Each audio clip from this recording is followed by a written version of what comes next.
Okay, it's the Millwall View, and we are previewing the Preston game this weekend back at the Den after the disappointing result at QPR at the weekend, which we're going to chat all about with resident Lions fan George. How are you, George? Good, not too bad. Good. And we have a special guest on the Millwall View this week, which is Joe, who's our Preston fan. How are you, Joe? Yeah, not too bad, Mike. Thank you. All right, let's chat then. All things Millwall. George, you were there at Loftus Road. Disappointing result. Yeah. Well, I'm not going to beat around the bush. It was probably the worst performance of the season, to be honest with you. I think we had a lot of hope. Obviously, it's a London derby for us. QPR are the closest sort of club in our league to us.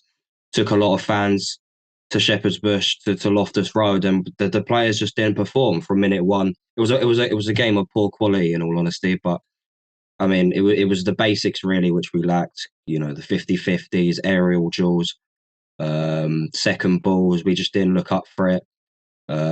Lost all confidence trying to play out the back. So it was a disappointing victory, a disappointing loss. Sorry. Yeah.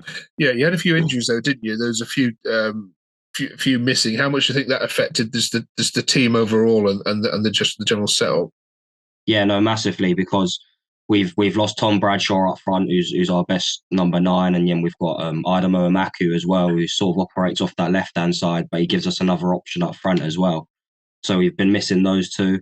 And you can see that we need some signings, we need players, because the injuries have really hit us. I mean, Kevin Nisbet started up front and he didn't have a particularly good game, and he's been subbed off after 60th minute.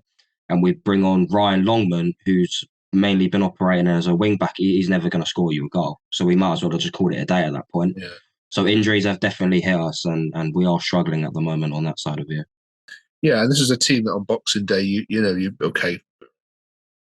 different scenario, it's at your ground, but you comfortably beat. So you'd expect a little bit more of a workmanship performance. But speaking of work rate, there's been a lot said, I think, on social media that I've read about Nisbet, and not just obviously the sort of lack of goals but lack of work rate. Is it unfair to criticise him? Does he look to you disinterested, as some fans have suggested? I think he's compared to our other striker, Tom Bradshaw, quite often, because in my opinion, Tom Bradshaw is Millwall's best number 9. He scored 17 goals last season. But aside from the goals, he works hard for the team. He makes runs. He's a poacher inside the area. He gets his body around. And Nisbet is slightly different. He's almost, I wouldn't say it's lazy, but he's quite lethargic, if you understand what I'm saying. And in that sense, I agree with a lot of the fans in the sense that he doesn't do quite enough. You know, when you're quite little, when you're quite small, and you're not a target man, let's just say, if you're not winning those headers, or you're not like necessarily getting opportunities in the box, you need to be skillful. You need to offer more. You need to do more. And I don't think Nisbet has quite done that. But listen, it's like anything in football. It's confidence, right? And then he's come from Scotland. Did really well in pre-season, then picked up an injury, scored a few, and now he's gone a while without a few. If he gets one, then next thing you know, the fan base might get on his side again, and his confidence might grow, and he might get another, and he might really push on. So I think if he can get one, and if he can start growing a little bit of confidence, there's certainly a good player in there in Kevin Nisbet. You know, he's a Scotland international, did really well for Hibernian for the last few seasons. So. But I do think he needs to do more. Definitely, he needs to do more. You are 18th at the moment.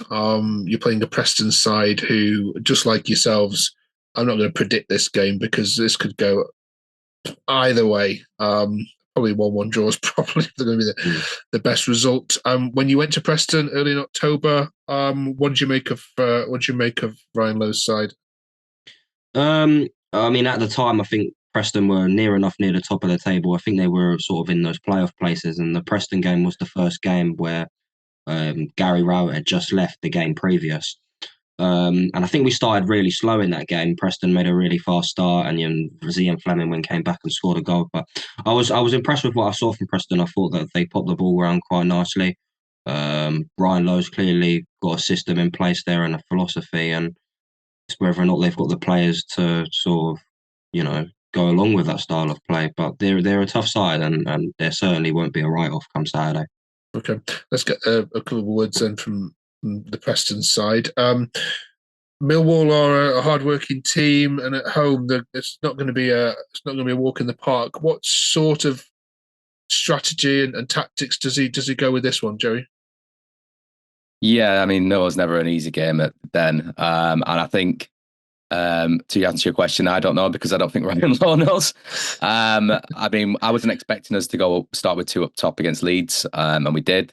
So we may do the similar against Millwall. I think, to be honest with you, I think it worked for the majority of the game. And then when we went back to 1 up top with young Stewart, who's not really played a game this season up on his own, I think we sort of sat back. And I think at the moment, inviting pressure onto ourselves isn't good because I think our defence is lacking confidence, and obviously on Sunday, we had a keeper who hasn't, he was ill, so obviously it was our second keeper who looked like he just won a competition to play for us because he he looked very nervous throughout the game and could have conceded a few more.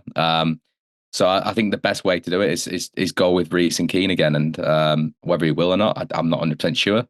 But it worked against Bristol. I think it was working for large parts against Leeds.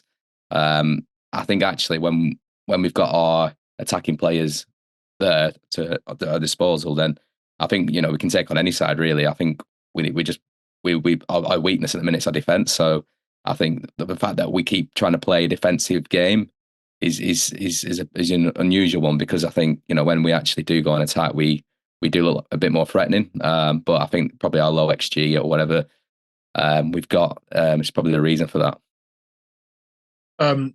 Come back to you then, George. We're nearly 3 months now since Joe Edwards was appointed. What's your overall assessment of how he's done so far? I think there's been progression. I think the result 4 wins in 14 ultimately isn't good enough. However, I think week by week, I think we are starting to play better. I think there was a period around the Christmas New Year time where we won 3 on the bounce, had a really good spell of form. Then we played Leicester in the Cup, lost the game, but played really well. And since then, we've had 2 disappointing results. But you can see that we're trying to play the right way. We're trying to progress. And I mean, even in the transfer window so far, you've got to take this into account that Joe Edwards he's got the style of play right. He's got the connections to build the right players or to get the players in. Sorry, he's already bought Tanganga in on loan. And there's obviously reports today that we're going to get Michael Obafemi on loan from Burnley. So they're 2 really strong signings for a club like us. So listen, I think you've got to back the manager. I think he's the right man for the job. I really do. Let's get some predictions then. Cheers, George. Millwall, Preston. I have no idea on this one. George, you can go first. You're at home. I've got no idea. I think it will finish 1-1 because similar to when we play them up at their place, I think it will be a tight game, maybe a game which lacks a little bit of quality. Yeah, 1-1. I think we need to bounce back. We need to start getting some points on the board. So, but I think 1-1 would be a fair result. Yeah. Joe, can you argue with that? I think I'm gonna have to go for the same result. I think 2 teams that will cancel each other out, and we'll probably be beaten by another Zian Fleming goal, as we always seem to be done. So yeah, I think that's 1-1 seems like a fair result. All right, nice one, fellas. We'll catch up with you both next week. Yeah, enjoy the game, Millwall against Preston. Nice one, mate. Thank Great, you. thank you.